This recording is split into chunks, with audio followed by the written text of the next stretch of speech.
विमल बहुत परेशान था। उसे समझ में नहीं आ रहा था कि वो इस परिस्थिति से कैसे निपटे। वो अपनी माँ को बहुत चाहता था, किंतु उसकी पत्नी और बच्चे उसकी माँ से बहुत दूर भागते थे, क्योंकि उसकी माँ की एक आँख नहीं थी। साथ ही उसकी कमर भी 90 अंश पर झुकी थी। वैसे वह अपना काम सब खुद कर लेती है, किंतु फिर भी वो उसकी पत्नी और बच्चों के लिए हमेशा खटकती है। दादी, आप ऊपर के कमरे में जाओ, मेरे दोस्त आ रहे हैं, विमल के बेटे अखिल ने बड़ी बेरुखी से कहा।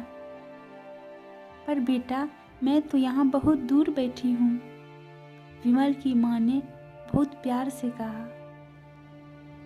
नहीं, आप उनके सामने मत रहो, वो मुझे चिढ़ाते हैं, अखिल ने जोर से डांटते हुए कहा। क्या हुआ अखिल, क्यों चिल्ला रहे हो? विमल की पत्नी कामनी ने किचन से ही आवाज़ लगाई। देखो न माँ, ये दादी यही ड्राइंग रूम में बैठी है और मेरे दोस्त आ रहे हैं, अखिल ने शिकायत भरे लहजे में कहा। माँ जी, आप ऊपर चली जाओ, क्यों हम लोगों को लजवाती हो? कामनी ने बेटे का पक्ष लेते हुए कहा। बेचारी सरस्वती चुपचाप उठकर जीने के सहारे ऊपर जाने लगी। कमर झुकी होने के कारण उन्हें ऊपर चढ़ने में बहुत परेशानी हो रही थी, किंतु वो पूरी ताकत से ऊपर एक अकेले कोने वाले कमरे में जाकर बैठ गई। विमल बाजू के कमरे से सब सुन रहा था। उसे कष्ट हो रहा था कि उसकी माँ को अपमानित होना पड़ रहा है, किंतु वो असहाय था। अगर वो कुछ कहता है तो पत्नी और बच्चे उसका विरोध करने लगते हैं। दूसरे उनके तर्क भी सही लगते हैं, क्योंकि वो एक प्रशासनिक अधिकारी था। उसका सामाजिक स्तर बहुत ऊंचा था। उसका ससुराल भी एक उच्च घराने में थी, अतः वह चुपचाप इस तरह हर दिन अपनी माँ को अपमानित होते देखता रहता था। रात को विमल की पत्नी ने कहा, देखो जी, अब कुछ करो। कल कलेक्टर साहब की पत्नी आई थी। माँ जी अपनी देसी धुनधारा में उनसे मिली। मुझे बहुत शर्म आ रही थी बताते हुए कि ये मेरी सास है। मैंने कह दिया कि दूर की रिश्तेदार हैं, इलाज कराने आई हैं। विमल को रोना आ गया, किंतु फिर भी वो चुप रहा। उसे समझ में नहीं आ रहा था कि वो क्या करे। अपने बेटे की मन स्थिति को सरस्वती अच्छी तरह से जानती थी और बेटे को कोई कष्ट ना हो, इसीलिए वो हर बात को चुपचाप सह लेती थी। विमल बहुत उदास रहने लगा। एक तरफ परिवार और सामाजिक स्तर पर जीने की प्रतिबद्धता थी, तो दूसरी ओर माँ। आखिर माँ से अपने बेटे की यह हालत देखी नहीं गई। एक दिन उसने अपने बेटे से कहा, विमल, बहुत दिन हो गए हैं, मैं अपने गांव जाना चाहती हूँ, मुझे वहाँ पहुँचा दो, मेरा यहाँ मन नहीं लग रहा। किंतु माँ, वहाँ तो कोई नहीं है, तुम्हारी देखभाल कौन करेगा? विमल ने आश्चर्य से पूछा। अरे, सब गांव वाले तो हैं, और वो तुम्हारे मामा जी तो उसी गांव में रहते हैं, और फिर हम सारी व्यवस्थाएं करके आएंगे न। कामनी को तो जैसे मन की मुराद मिल गई हो। हाँ बेटा, बहू सही कह रही है, सरस्वती ने लंबी सांस लेते हुए कहा। विमल जानता था कि गांव में माँ की देखभाल करने वाला कोई नहीं है, लेकिन अपनी पत्नी की जिद के कारण वो अपनी माँ को गांव छोड़ने पर विवश हो गया। माँ को गांव छोड़कर आते वक्त उसे रोना आ रहा था तथा अपनी बेबसी पर गुस्सा भी आ रहा था, किंतु परिवार, पत्नी और समाज ने उसके इन मनोभावों को दबा दिया और वो सुकून सा महसूस करने लगा। कुछ दिनों के बाद उसके चाचा, जो अमेरिका में रहते थे, आने वाले थे।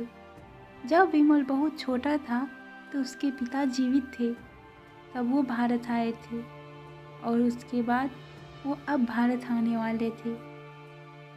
पूरा परिवार और आस पड़ोस बहुत उत्साहित था। अमेरिका से विमल के डॉक्टर चाचा आ रहे हैं। डॉक्टर रमेश ने जैसे ही घर में कदम रखा, सब ने मिलकर बहुत उत्साह से उनका स्वागत किया। क्यों विमल, भाभी नहीं दिख रही, कहाँ है? डॉक्टर रमेश ने उत्सुकतापूर्वक पूछा। जी वो गांव में रहती है, यहाँ उनका मन नहीं लगा, कामनी ने सपाट लहजे में उत्तर दिया। डॉक्टर रमेश ने विमल की ओर देखा तो विमल ने अपनी आंखें झुका ली। डॉक्टर रमेश सब समझ गए, बोले, कल हम भाभी से मिलने गांव चलेंगे। सब लोग। दूसरे दिन सभी लोग गांव के घर पहुंचे। देखा कि सरस्वती को बहुत तेज बुखार है और वो पलंग पर असहाय पड़ी है। डॉक्टर रमेश दौड़कर सरस्वती के पास गए, उनके पैर छूकर रोने लगे। सरस्वती की ये हालत उनकी कल्पना से परे थी। वाह बेटा विमल, तूने तो नाम उजागर कर दिया। अपनी माँ की ये हालत देखकर तुझे तो शर्म भी नहीं आ रही होगी। डॉक्टर रमेश ने विमल को लगभग डांटते हुए कहा। नहीं देवर जी, विमल का कोई दोष नहीं है, मैं खुद गांव आई थी। सरस्वती ने अपने बेटे का बचाव किया। मुझे सब पता चल गया है भाभी, आप चुप रहो। क्यों बहू, तुम्हें अपनी सास की कुरूपता पसंद नहीं है? समाज में तुम्हें नीचा देखना पड़ता है ना? डॉक्टर रमेश ने कामनी की ओर देखते हुए व्यंग से देखा। कामनी निरुत्तर होकर विमल की ओर देखने लगी। आज तुम जिस सामाजिक स्तर पर हो, वो इन्हीं के संघर्षों की देन है। और बेटा विमल, तुम्हें शायद मालूम ना हो कि बचपन में जब तुम 1 साल के थे, तब छत से नीचे गिरने के कारण तुम्हारी एक आंख फूट गई थी और तुम्हारी रीढ़ की हड्डी में भी समस्या थी। तब तुम्हारी इस कुरूप माँ ने अपनी एक आंख और अपना बोन मैरो तुम्हें देकर इतना सुंदर स्वरूप दिया था। कामनी, बेटा, इतने सालों तक संघर्ष करके बेटे को प्रशासनिक अधिकारी बनाने वाली इस संघर्षशील औरत की तुम लोगों ने यह दशा कर दी, तुम्हें ईश्वर भी कभी माफ़ नहीं करेगा। डॉक्टर रमेश की आंखों से अश्रु जलधारा बह रही थी। अब भाभी आप मेरे साथ अमेरिका चलोगी, यहाँ इन स्वार्थी लोगों के बीच नहीं रहेगी। डॉक्टर रमेश ने सरस्वती से कहा। विमल को तो काटो खून नहीं था।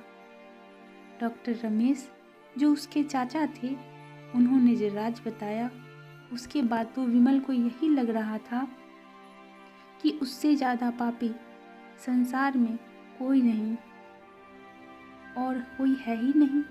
वह दौड़ता गया और माँ सरस्वती के कदमों से लिपट गया।